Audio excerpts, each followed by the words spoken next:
Era 11 de fevereiro de 2026 quando um SUV preto discreto parou nos portões da Casa Branca. Benjamin Netanyahu desceu sem alarde, acompanhado por uma comitiva reduzida, e foi levado diretamente para a sala de situação. Ali, com slides, vídeos e a presença remota do diretor do Mossad, David Barnea, o primeiro-ministro israelense apresentou um cenário que parecia irresistível. O Irã, segundo ele, estava maduro para uma mudança de regime. Os mísseis balísticos cairiam em semanas, o programa nuclear seria destruído, o Estreito de Hormuz permaneceria aberto e uma revolta interna, fomentada com ajuda israelense, derrubaria a teocracia em dias. Trump ouviu, inclinou a cabeça e disse simplesmente: "Parece bom para mim." Como detalhado na matéria do New York Times de 7 de abril, aquela reunião marcou o ponto de inflexão. O que se seguiu não foi a cirúrgica vitória prometida, mas um emaranhado de vitórias táticas que se dissolveram numa derrota estratégica, ecoando, de forma incômoda, os pantanos de conflitos passados onde o poderio militar não se traduziu em controle político. 2 dias depois, a inteligência americana, liderada pela CIA, desmontou o otimismo israelense. O diretor John Ratcliffe chamou o plano de farsa. O vice-presidente J.D. Vance, ausente na reunião inicial mas presente nas subsequentes, alertou para o custo desproporcional, o esgotamento de recursos e o risco de distrair a América de ameaças maiores. Marco Rubio, então secretário de Estado, rotulou parte das promessas de besteira. O presidente do Estado-Maior Conjunto, general Dan Kane, questionou repetidamente o depois do que. Mesmo assim, na reunião final de 26 de fevereiro, o círculo íntimo se alinhou ou calou. Trump, fiel ao seu instinto, aprovou a Operação Epic Fury. No dia 28, os primeiros ataques conjuntos com Israel mataram o Ayatollah Ali Khamenei e atingiram instalações nucleares e militares. Táticas precisas, sim. Estratégia vencedora, não. Nas semanas seguintes, o mundo assistiu a uma sequência de sucessos no campo de batalha que mascaravam o vazio maior. Navios iranianos foram afundados, plataformas de lançamento de mísseis destruídas, radares silenciados. A Marinha Americana operou com eficiência cirúrgica no Golfo. Mas o regime não caiu. A produção de mísseis, embora danificada, não foi obliterada. O programa nuclear, apesar dos golpes, sobreviveu em fragmentos subterrâneos. E o Estreito de Hormuz, por onde passa 1/5 do petróleo mundial, virou refém. O Irã minou trechos, atacou navios e impôs um pedágio invisível de medo. O cessar-fogo de 2 semanas, anunciado por Trump em 7 de abril como gesto de boa-fé, dependia da reabertura imediata e segura do estreito. Na prática, o tráfego mal se recuperou. Navios comerciais hesitavam, o preço do barril disparou e a economia global sentiu o tremor.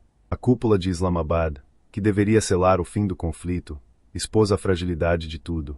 J.D. Vance chegou com uma delegação americana carregada de exigências, compromisso irrevogável contra o nuclear, fim das ameaças regionais, abertura total do estreito. Os iranianos, enfraquecidos mas não quebrados, exigiram alívio de sanções e garantias de que Israel pararia as operações no Líbano.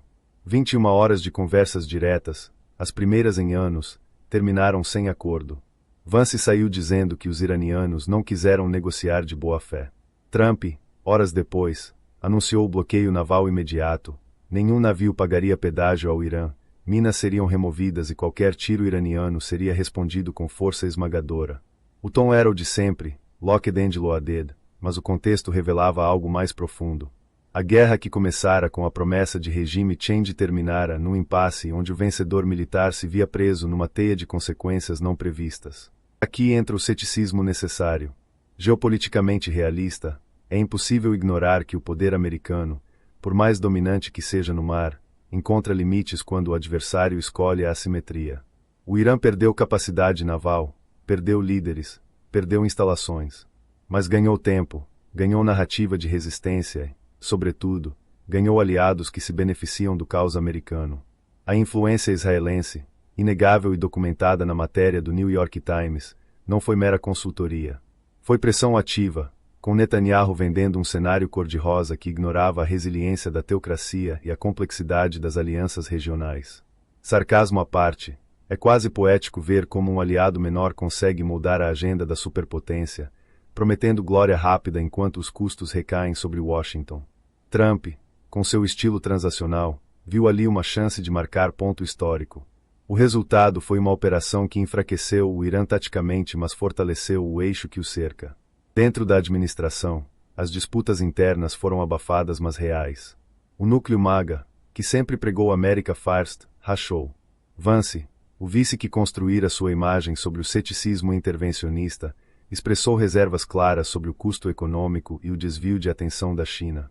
Rubio, Hawke por natureza, equilibrou lealdade com pragmatismo, mas suas palavras iniciais sugerindo que Israel puxara os Estados Unidos para o conflito geraram fúria entre os isolacionistas da base. A própria Suzy Willis, chefe de gabinete, e outros assessores viam o risco político antes mesmo das midterm de 2026. O movimento MAGA, que elegeu Trump com promessas de fim de guerras eternas, agora se via defendendo uma que não terminava. Ironia amarga. Os mesmos que criticavam as aventuras de Bush viam seu herói enredado num conflito que drenava estoques de munição e dividia a atenção estratégica. O paralelo com o Vietnã não é retórico fácil. É estrutural. Lá, vitórias táticas em batalhas pontuais não impediram a derrota estratégica porque o inimigo controlava o tempo e o terreno político. Aqui, o mesmo ocorre. Os Estados Unidos e Israel destruíram alvos visíveis, mas o regime iraniano sobreviveu. Adaptou-se e usou o estreito como arma assimétrica. O cessar-fogo de 2 semanas, frágil desde o início, tornou-se palco de acusações mútuas. O Irã manteve o controle de fato sobre partes do tráfego marítimo, enquanto Trump escalava para o bloqueio total. O resultado é um impasse onde nenhuma das metas iniciais foi plenamente alcançada: regime intacto, mísseis ainda produzidos em escala reduzida, nuclear não eliminado, Hormuz não livre. E o custo humano e econômico: navios parados, preços na bomba subindo, inflação global pressionada. No Brasil, o reflexo chega na forma de diesel mais caro e pressão sobre a balança comercial. Pior ainda é o efeito na ordem tripolar que define o século. Enquanto Washington se concentrava no Golfo, Rússia e China observavam com satisfação contida. O preço do petróleo, impulsionado pela interrupção do estreito, injetou bilhões na economia russa. Relatórios indicam que Moscou ganhou até 8,5 bilhões de dólares extras por mês em receitas energéticas, aliviando um orçamento que sofria com sanções e guerra na Ucrânia. Putin, que via sua balança comercial em risco, encontrou no conflito iraniano um salvador inesperado. O Irã, aliado histórico, recebeu apoio indireto, e a Rússia pôde manter sua máquina de guerra alimentada pelo ouro negro mais caro. Ironia suprema. A operação destinada a enfraquecer o eixo anti-ocidental acabou oxigenando o principal adversário de Washington na Europa. A China, por sua vez, colheu benefícios ainda mais estratégicos. Os estoques americanos de munições e interceptores, especialmente THAAD e Patriot, foram consumidos em ritmo acelerado. Relatos indicam que semanas de bombardeio drenaram anos de produção. Reconstruir exigirá minerais críticos como galho, dominados por Pequim. Enquanto isso, a atenção americana dividida enfraqueceu a dissuasão no Indo-Pacífico. Taiwan e o Mar do Sul da China ganharam margem de manobra. A superpotência, ocupada em remover minas no Golfo, viu sua presença global diluída. Céticos diriam que é o preço de priorizar o Oriente Médio sobre o verdadeiro desafio do século. Realistas confirmam, em mundo multipolar, distrair-se com o adversário regional é presente para os rivais sistêmicos. A OTAN entrou na narrativa como bode expiatório conveniente. Trump e assessores criticaram abertamente a relutância europeia em enviar navios para o estreito ou apoiar o esforço. Aliados como Alemanha e França recusaram, chamando a guerra de não sua. O secretário-geral Mark Rutte defendeu o apoio retórico, mas a realidade era clara. A aliança, projetada para a Europa, hesitava em se envolver num conflito no Golfo. Trump usou isso para reforçar sua narrativa de aliados ingratos. Sarcasmo à parte, o episódio expôs fissuras antigas. A OTAN, que sobreviveu à Guerra Fria, agora serve de álibi para um fracasso americano em alcançar objetivos declarados. Em vez de admitir que a estratégia subestimou a resiliência iraniana e superestimou a capacidade de mudança de regime, culpa-se Bruxelas pela falta de entusiasmo. O custo político interno é o que mais preocupa o núcleo trumpista. As midterm de 2026 se aproximam e a guerra, mesmo com cessar-fogo, pesa. Pesquisas indicam que o eleitorado MAGA, cansado de intervenções, questiona o custo em vidas americanas, em dólares e em desvio de foco. Inflação energética, estoques militares baixos e imagens de navios parados no Golfo alimentam narrativas de que o America First foi trocado por uma aventura israelense. Vance, com olho em 2028, navega entre lealdade e preservação de sua base isolacionista. Rubio, Hawke, ganha pontos com doadores pró-Israel, mas arrisca alienar o núcleo populista. A administração, unida publicamente, carrega rachaduras que o New York Times expôs com precisão cirúrgica. O artigo não poupou detalhes, vozes contrárias foram ouvidas, mas não atendidas. Trump seguiu o instinto, como sempre. O resultado é um teste para o movimento que o elegeu. Filosoficamente, o ceticismo se impõe. Geopolítica não é jogo de soma zero, onde uma vitória tática garante domínio. É dança de sombras, onde intenções declaradas colidem com realidades imprevisíveis. O Irã não era o Vietnã, mas compartilha a lição. Inimigos locais, motivados por sobrevivência ideológica, suportam mais dor que superpotências cansadas de guerras longas. Trump prometeu acabar com o pouco que sobrou do Irã se necessário. Na prática, o bloqueio naval atual é a admissão de que o golpe inicial não bastou. O estreito permanece contencioso, o regime respira, os mísseis reaparecem e o nuclear persiste como sombra.